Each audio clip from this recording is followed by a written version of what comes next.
तो हाँ जी भाई साहब, देखो मज़े तो इनके हैं, मस्त आराम से खाना खा रही है। और इसको देखो दूध रोटी फुल सेवा की जाती है। पिछली अब की बार मैं ड्राइव में नहीं जा पाया इसलिए ना, तो ये तो अपने यहीं पे रहती है। ये तो रोज़ इसका ऐसा ही सीन है, इसको खाने पीने को मिलता रहता है। ये इससे बाहर नहीं जाती इस गेट से, इसके अंदर ही अंदर रहती है। Hello friends, Radhe Radhe, welcome back to my new vlog. कैसे आप सब लोग, उम्मीद करता हूँ सभी बढ़िया होंगे। तो आपका भाई हो चुका है नहा धो के नहीं बिल्कुल रेडी। और फिलहाल मैं पानी लेने के लिए जा रहा था, धूप बहुत ज़्यादा पड़ रही है। तो यहाँ का पानी का थोड़ा गर्म रहता है, तो यहीं पास में वाटर कूलर लग रहा है उस अपने में, वहाँ पे पानी ठंडा रहता है, तो वहाँ से पानी ले आते हैं। और ये देखो सुबह तो ये बिल्कुल दूध को पी गई थी।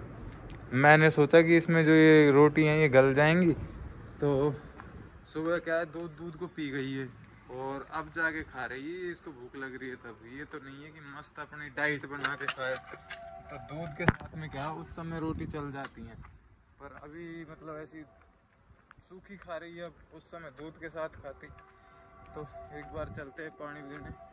और वही कल वाली बात है ना, क्या बता रहा था, हमारे अलवर में अब सुबह नहीं होती।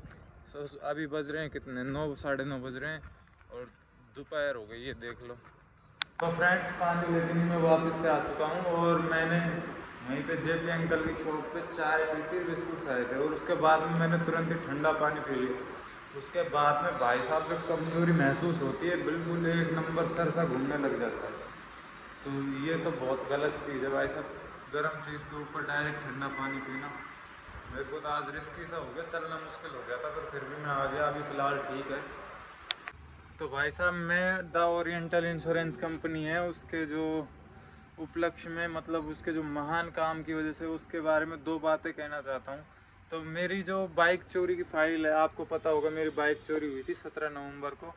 उसके बाद में मेरी बाइक क्या मैंने सारा काम करा लिया, आरसी वगैरह कैंसिल करा दी, रजिस्ट्रेशन उसका कैंसिल करा दिया, एफआर लग गई थी उसमें, एफआर भी मैंने वकील साहब को दे दी थी।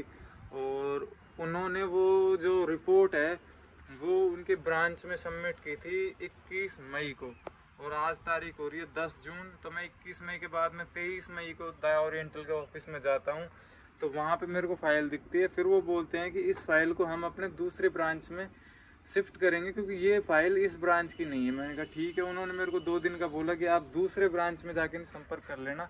मैंने कहा ठीक है, कोई दिक्कत नहीं। मैं उसके बाद में आ गया। फिर मैं उसके बाद में 2 दिन बाद में उनके दूसरे ब्रांच में जाता हूँ, तो वहाँ पर वो फाइल नहीं पहुँचती। फिर मैं उसी पहली वाली ब्रांच में जाता हूँ, तो वहाँ पर फाइल ढूंढवाता हूँ। तो भाई साहब, उनके जो वर्कर्स हैं वो इतने केयरलेस हैं कि उन्होंने मेरी फाइल ही खो दी।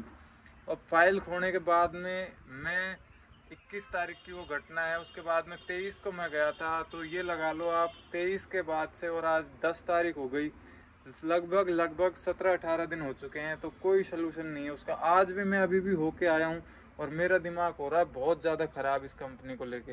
मतलब इतनी बड़ी कंपनी है जो इतना मतलब केयरलेस काम कैसे कर सकती है। और जब मैं एम्प्लॉयज़ से बोलता हूँ इस चीज़ की, तो बोलते हैं सर हमने तो बाई हैंड भेजी है, हमारे पास में कोई रिकॉर्ड नहीं है उसका, हम ढूंढवाते हैं। हाँ, ये चीज़ तो वो कहते हैं कि हम ढूंढ देते हैं, ये है वो है, पर कोई सलूशन नहीं निकलता है इसका। मतलब इतनी बड़ी कंपनी इतनी इनरिस्पॉन्सिबल काम कैसे कर सकती है यार। तो मैं तो हो चुका हूँ इससे बहुत ज़्यादा दुखी। और मेरा तो ये ओरिएंटल के साथ में वर्स्ट एक्सपीरियंस है, अब तक का सबसे वर्स्ट एक्सपीरियंस है। मैं तो अगली बार जो भी कोई व्हीकल वगैरह लूँगा, तो द ओरिएंटल से तो मैं इंश्योरेंस वगैरह कराऊंगा ही नहीं, क्योंकि इनका कोई पता नहीं है, कभी भी गाड़ी चोरी भी हो जाए। मान लीजिए मेरा कोई एक्सीडेंट वगैरह का क्लेम वगैरह होता बाइक का, तो वो भी पास नहीं करते, ऐसे ही फाइलें वगैरह खो देते। तो मेरा तो दिमाग हो रहा है इस कंपनी से बहुत ही ज़्यादा ख़राब। हाँ जी फ्रेंड्स, तो मेरे को ऐसा लगता है आज मैंने ओरिएंटल की ज़्यादा ही बुराई कर दी, तो इसलिए मेरा हो चुका था फ़ोन ख़राब। ये जो है मतलब ये पानी में भीग गया था। तो अभी रात के बज रहे हैं 11 और फिलहाल मैं आ चुका हूँ कॉलोनी में।